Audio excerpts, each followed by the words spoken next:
আজ সকাল 6:58 থেকে শুরু করে বুধবার সকাল পর্যন্ত রয়েছে মকর সংক্রান্তির পূর্ণকালের সময়সীমা।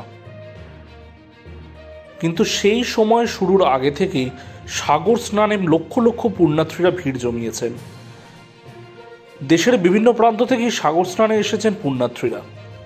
সংক্রান্তি তিথির ভিড় এড়াতেই তারা আগে থেকে সাগর স্নান সেরে কপিল মুনির মন্দিরে পুজো দিচ্ছেন। তবে এখনও পর্যন্ত হৃদরোগে আক্রান্ত হয়ে 3 জনের মৃত্যু হয়েছে বলে জানিয়েছে প্রশাসন। রবিবার মৃত্যু হয়েছিল উত্তরপ্রদেশের বাসিন্দা আবেশ তিওয়ারির। সোমবার সকালে আরও 2 জনের মৃত্যু হয়েছে। এবার মহাকুম্ভের কারণে সাগর মেলায় তুলনামূলকভাবে ভিড় কম হওয়ার কথা। সাধু সন্তরা যথেষ্ট পরিমাণে কম এসেছেন মহাকুম্ভের কারণে, কিন্তু পুণ্যার্থীদের ভিড় এখনও পর্যন্ত যথেষ্ট পরিমাণে পরিলক্ষিত হচ্ছে। প্রশাসন জানিয়েছেন 1 জানুয়ারি থেকে 12 জানুয়ারি পর্যন্ত ইতিমধ্যেই 42 লক্ষ মানুষ গঙ্গাসাগরে এসেছেন। আজ আরও বহু মানুষ এই মকর সংক্রান্তির স্নান উপলক্ষে মেলায় আসবেন বলেই আশাবাদী দক্ষিণ 24 পরগনা জেলার প্রশাসন। আর এই বিপুল পরিমাণ মানুষকে সামাল দিতে যথেষ্ট তৎপর পুলিশ প্রশাসন। 13,000 পুলিশ মোতায়েন করা হয়েছে।